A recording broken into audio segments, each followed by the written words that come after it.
ग्रामीण भागातील विद्यार्थ्यांना गुणवत्तापूर्ण शिक्षण देणारे विद्यादीप इंग्लिश मीडियम स्कूल व junior college Belanki.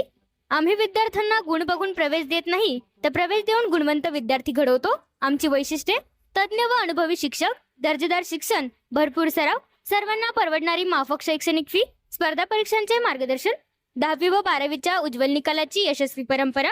English मीडियमच्या junior senior KG सह 10वी पर्यंतचे प्रवेश सुरू, तर इयत्ता 11वी आर्ट्स व कॉमर्सचे प्रवेश सुरू. आजच आपला प्रवेश निश्चित करा. विद्यादीप इंग्लिश मीडियम स्कूल व ज्युनियर कॉलेज बेळंकी, तालुका मिरज, जिल्हा सांगली.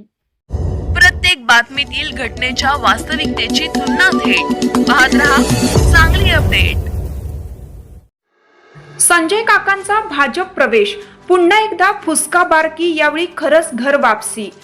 सांगली जिल्ह्याच्या राजकारणात माजी खासदार संजय काका पाटील यांच्या भाजप प्रवेशाची चर्चा पुन्हा एकदा जोर धरू लागली आहे.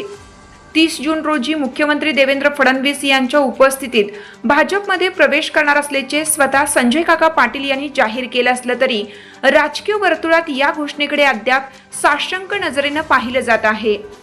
कारण गेल्या काही वर्षात संजय काका पाटील यांच्या भाजप प्रवेशाच्या चर्चा अनेकदा रंगल्या, मात्र प्रत्येक वेळी त्या केवळ चर्चाच ठरल्या. लोकसभा निवडणुकीतील पराभवानंतर संजय काका पाटील यांनी भाजपमधून फारकत घेत अजित पवार यांच्या राष्ट्रवादी काँग्रेसमध्ये प्रवेश केला. विधानसभा निवडणूक ही त्यांनी लढवली, मात्र तेथेही त्यांना पराभवाचा सामना करावा लागला. त्यानंतर काही काळ त्यांनी सक्रिय राजकारणापासून अंतर ठेवले होते, मात्र स्थानिक स्वराज्य संस्थांच्या निवडणुकांमध्ये पुन्हा सक्रिय होत त्यांनी आपला प्रभाव कायम असल्याचे दाखवून दिले. दरम्यानच्या काळात संजय काका पाटील यांच्या भाजप प्रवेशाच्या चर्चा सातत्याने रंगत राहिल्या. कधी विधान परिषद उमेदवारीच्या चर्चेत त्यांचे नाव पुढे आले, तर कधी भाजपच्या वरिष्ठ नेत्यांसोबत झालेल्या बैठका चर्चेचा विषय ठरल्या. जिल्हा परिषद सत्ता स्थापनेवेळी त्यांच्या समर्थकांनी भाजपला दिलेल्या पाठिंब्यानंतरही त्यांच्या घर वापसीच्या चर्चा रंगल्या होत्या. मात्र प्रत्येक वेळी अपेक्षा उंचावल्या आणि शेवटी त्या हवेत विरल्या. विशेष म्हणजे गेल्या वर्षी पालकमंत्री चंद्रकांत पाटील यांनी संजय काका पाटील यांच्यासाठी भाजपचे दरवाजे बंद असल्याचे स्पष्ट संकेत दिले होते. त्यांनी संजय काका पाटील यांचे पुनर्वसन अजित पवारांच्या राष्ट्रवादीतच व्हावे अशी भूमिका घेतली होती. त्याचवेळी भाजपची पसंती विद्यमान खासदार विशाल पाटील यांना असल्याचेही त्यांनी जाहीरपणे सांगितलं होतं.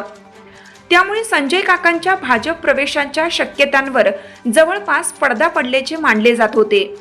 आता पुन्हा एकदा भाजप प्रदेश अध्यक्ष रवींद्र चव्हाण, मंत्री जयकुमार गोरे, शिवेंद्रराजे भोसले यांच्यासोबत झालेल्या बैठकीनंतर प्रवेशाचा मार्ग मोकळा झाल्याची चर्चा सुरू झाली आहे. मात्र याआधीही अशाच बैठका, चर्चा, दावे आणि संकेत अनेकदा समोर आले होते. त्यामुळे यावेळीची घोषणा देखील प्रत्यक्षात उतरणार की पुन्हा एकदा फुसकाबार ठरणार, हा प्रश्न उपस्थित होत आहे. राजकीय निरीक्षकांच्या मते संजय काका पाटील यांच्याबाबत भाजपने अनेक वेळा सकारात्मक संदेश दिले, मात्र अंतिम क्षणी निर्णय लांबला किंवा बदलला. त्यामुळे 30 जूनचा मुहूर्त खरोखर साधला जाईल का, याबाबत अद्याप खात्रीने काही सांगता येत नाही. जिल्ह्यातील राजकीय वर्तुळाचे लक्ष आता एका प्रश्नावर खिळले आहे. संजय काका पाटील यांची भाजपमध्ये खरंच वापसी होणार की ही चर्चा देखील पूर्वीप्रमाणेच फुसकाबार ठरणार.